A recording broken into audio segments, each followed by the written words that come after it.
श्लोक 8. इंद्रियार्थेषु वैराग्य मनहंकार एवच जन्म मृत्यू जरा व्याधी दुःख दोषानुदर्शन. अर्थ: इंद्रियांच्या विषयात वैराग्य, अहंकार नसणे, तसेच जन्म मृत्यू, वार्धक्य, रोग, दुःख यांचे ठिकाणी दोषदृष्टीने पाहणे किंवा या गोष्टी आपल्या मागे लागलेले दोष आहेत असा विचार करणे. विवरण: आपल्यासाठीच हे सारे जग आहे अशी विचारसरणी भोगी आणि अहंकारी माणसाची असते. 16व्या अध्यायात ज्ञानदेव वर्णन करतात की अशी माणसे जगातील सर्व संपत्तीचा स्वामी मीच होईल, त्याचा भोग मी एकटाच घेईन. मात्र ज्ञानी माणूस याचे बरोबर उलट विचार करीत असतो.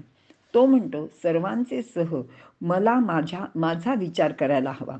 आणि ज्याचा असा विचार असतो त्याचा आपल्या इंद्रियांवर सहजच ताबा असतो. रोजच्या व्यवहारातले असे उदाहरण आपल्या गृहिणींचे आहे. सर्वांचे साठी स्वयंपाक करताना किंवा तो वाढताना ती विचार करते की घरातील सर्वजण जेवून तृप्त झाले पाहिजेत. एखादा पदार्थ मला उरला नाही किंवा मिळाला नाही तरी चालेल, त्यांचे सगळ्यांचे पोट भरले, ते संतुष्ट झाले की ही माऊली सुद्धा संतुष्ट होते. किंवा कुटुंबात आपले आईवडील आपल्या मुलांच्या गरजांचा सर्वप्रथम विचार करतात. प्रसंगी स्वतः उपाशी राहतात किंवा आपली एखादी गरज बाजूला ठेवतात व आपल्या मुलांच्यासाठी जास्तीत जास्त खर्च करतात. असेही इंद्रियांच्या भोगाचे वैराग्य आहे. तो आणि मी एकच आहोत हा या भावनेचा सहजच परिपाक आहे. प्रत्येक प्राणीमात्राची भोगशक्ती मर्यादित असते. पशुपक्षी ही गोष्ट निसर्ग नियमाप्रमाणे अंमलात आणतात. ते कोणत्याही प्रकारे उद्यासाठी किंवा भविष्यासाठी किंवा आपल्या मुलाबाळांच्यासाठी तरतूद म्हणून कोणताच संग्रह कधीच करत नाहीत. पण मनुष्य प्राणी मात्र याचा विचार करतात. संपत्ती, वस्तू, जमीन, घर इत्यादी गोष्टींचा अगदी आपल्या आवश्यकतेपेक्षा जास्त संचय करतात असे आपल्याला आढळते.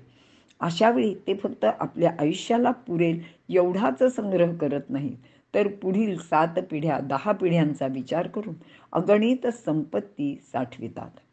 आणि याबाबतची एक टॉल्स्टॉयची अशी गोष्ट आहे की एक माणूस आपल्याला खूप जमीन पाहिजे म्हणून दिवसभर धावत राहतो आणि शेवटी त्या दिवशी संध्याकाळी आपल्या प्राणाला मुकतो. तेव्हा तिथला तो राजा आपल्या प्रधानाला विचारतो की एका माणसाला जास्तीत जास्त किती जमिनीची गरज असते. तर त्याचे उत्तर असे आहे की फक्त 6 फूट जमीन त्याला शेवटच्या घटकेला लागते.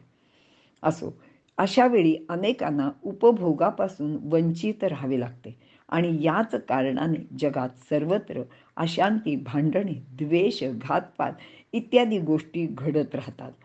युद्धासारख्या महाभयंकर विनाश करणाऱ्या या गोष्टी संग्रही वृत्तीमुळेच घडतात. पण माणूस याचा विचार सुद्धा करत नाही. ही झाली सामाजिक गोष्ट. वैयक्तिक बाब विचारात घेतली तरी अतिभोगामुळे माणूस रोगी होतो. म्हणून प्रत्येकाने इंद्रियांचे भोगांचा संयम करावा. हा संयम म्हणजेच वैराग्य होय. येथे एक गोष्ट लक्षात घ्यावी, ती म्हणजे वैराग्य धारण करावेचे म्हणजे सर्व भोगांकडे पाठ फिरवायची नाही, तर 6व्या अध्यायात सांगितल्याप्रमाणे युक्ताहार विहारस्य अशाप्रमाणे अतिशय संयमपूर्वक या विषयांचा आपण भोग घ्यावा. किंवा अतिशय विषय सेवावा तैसा विरोधो नोहावा का सर्वथा निरोध हवा हेही नको. म्हणून भोगवासना मर्यादित होण्यासाठी भोगांमध्ये असलेले दोष जाणून घ्यावेत. म्हणजे सर्वांना मर्यादित प्रमाणात भोग भोगता येतात. स्वतःबरोबरच समाजात स्वास्थ्य नांदेल.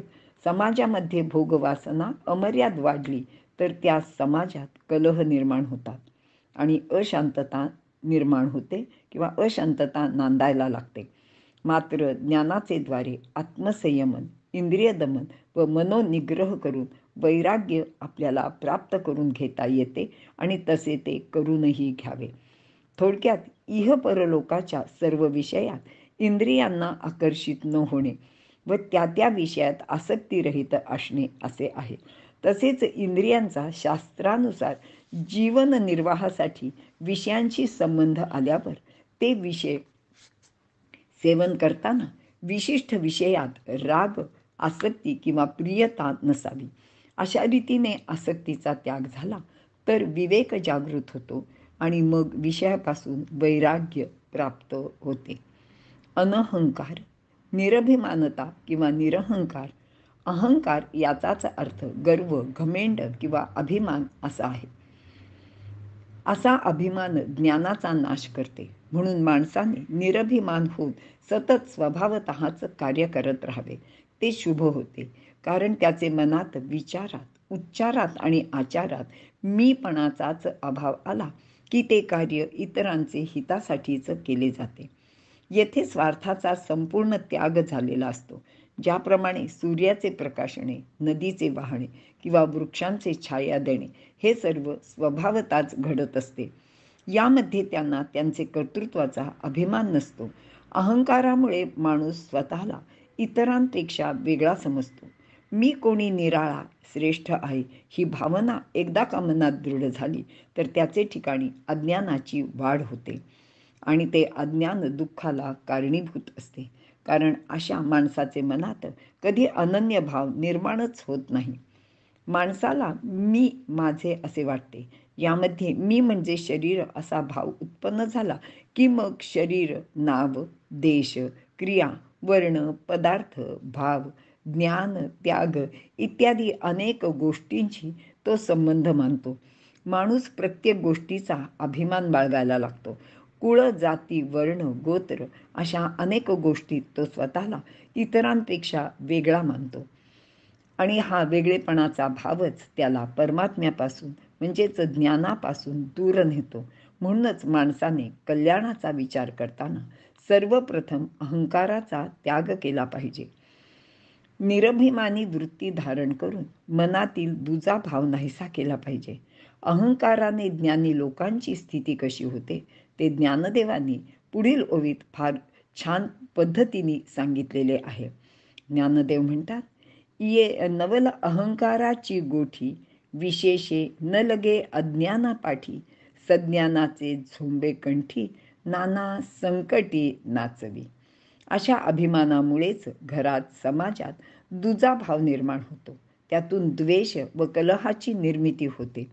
ती माणसाला विनाशाकडे खेचते. जन्म, मृत्यू, जरा, व्याधी, दुःख, दोषानुदर्शन. शरीर आहे त्या अर्थी काही गोष्टी ओघानेच येतात. जसे जन्म आहे म्हणून मृत्यूही आहे. बालपणानंतर तारुण्य व त्यानंतर वृद्धापकाळ, म्हातारपण तर येणारच. शरीराबरोबर काही व्याधी, काही दुःखे प्रत्येकाला भोगावीच लागतात. पण सामान्य माणूस शरीराचा हा नाशिवंतपणा विसरून जातो. तो तारुण्यात अगदी मस्तीत जगतो. उद्या येणारे वृद्धत्व तो लक्षातच घेत नाहीत. पण ज्ञानी माणसे या सर्व गोष्टींचा आधीपासूनच विचार करतात. उद्या होणारा त्रास कसा टाळता येईल हे सुद्धा लक्षात घेतात आणि त्यासाठी उपायसुद्धा करतात. जन्मदुःख. प्रत्येक माणूस जन्माला येताना आपल्याला झालेला त्रास विसरून जातो. मग त्याला आईचे उदरात असताना होणाऱ्या यातना किंवा दुःख कसे आठवणार. पण अनेक संतांनी या गर्भवासाचे दुःख वर्णन करून सांगितलेले आहे. ज्ञानदेव असे म्हणतात की मातेच्या उदरकुहरी, पचुनी विष्ठेच्या दाथरी, जठरी नवमासवरी उकडला जो. तर समर्थ म्हणतात की बहु हिंपुटे होई जे मायपोटी, किंवा निरोधे पचे कोंडिले गर्भवासी, अधोमुख रे दुःख त्या बाळकासी. मना यातना थोर हे गर्भवासी. मात्र आपल्याला या सर्वांचा एकदा का आपला जन्म झाला की विसर पडून जातो. मृत्यू दुःख. जो जन्माला येतो त्याला मरण आहेच. जातस्यही ध्रुव मृत्यू. किंवा ज्ञानदेव म्हणतात, हे शरीर जात आघवे, नाशिवंत स्वभावे. हा मृत्यू लोकाचा आणि निसर्गाचा नियमच आहे. यातून कोणीच वाचू शकत नाही. भगवंताचे अवतारही याला अपवाद नाहीत. समर्थांनी तर मृत्यूवर एक संपूर्ण समासच लिहिला आहे. प्राण शरीरातून जाताना प्रत्येकाला यातना होतात. शिवाय जन्मभर मिळवलेले सर्व सोडून जायचे आहे, या विचाराने अनेकांना दुःख होते. ज्ञानी लोक देहतव पाचाचा झाला, शेखी जाईल पंचत्वा याचाच सतत विचार करतात. त्यांना देहत्यागाचे दुःख होत नाही. त्यांना नेहमीच मरणाचे स्मरण असते. पण सामान्य माणसाला मरण कल्पनेचे मात्र भय वाटते. म्हातारपण किंवा वृद्धत्व. तारुण्य संपून माणूस वृद्धत्वाकडे जातो. यावेळी शरीर साथ देत नाही. अशा माणसाचा कुटुंबात, समाजात फारसा उपयोग राहिलेला नसतो. अशावेळी माणसाला अपमान, अवहेलना सहन करावी लागते. लोक आपल्याकडे दुर्लक्ष करतात, याचे माणसाला खूप दुःख होते. असा माणूस तारुण्यातील अनेक गोष्टी आठवून स्वतःला त्रास करून घेत राहतो. पण या गोष्टी अटळ आहेत, त्याचा स्वीकार करायला पाहिजे. म्हणजेच माणसाला होणारा त्रास वाचवता येतो. रोगांचे दुःख. शरीर म्हणजे रोगांचे माहेरघरच आहे. अनेक प्रकारचे रोग असतात. यात कफ, वात, पित्त हे तर आपले अगदी जन्मापासूनचे मित्रच असतात. यांचा त्रास अगदी बालपणापासून प्रत्येकाला कमी अधिक प्रमाणात नेहमीच होत असतो. याकडे सामान्य माणूस सहजच दुर्लक्ष करतो. तो त्रास भोगत राहतो. पण शहाणे लोक याचा त्रास होऊ नये यासाठी सर्व प्रकारची खबरदारी घेतो. वर सांगितल्याप्रमाणे शारीरिक, मानसिक दुःखे कशी होतात, कायिक, वाचिक व सामाजिक दोष कशामुळे उत्पन्न होतात, याची कारणे ज्ञानाने माणसाला कळू शकतात. एकदा का दुःखाचे मूळ कशात आहे ते कळले तर त्याचा नाश करता येतो व दुःखापासून दूर राहता येते. सामान्य माणूस दुःख प्राप्त झाल्यावर त्यावर उपाय शोधतो, धावपळ करतो. अर्थात अशा धावपळीला सहसा यश येत नाही. कारण आपल्याकडे असं म्हणतात की तहान लागल्यावर विहीर खणायची नसते, ती आधीच खणून ठेवायची असते. पण ज्ञानी माणूस जी दुःखे संभवनीय आहेत त्याचा आधीच विचार करतो आणि ती येणार नाहीत यासाठी सर्व प्रकारची खबरदारी सुद्धा घेतो.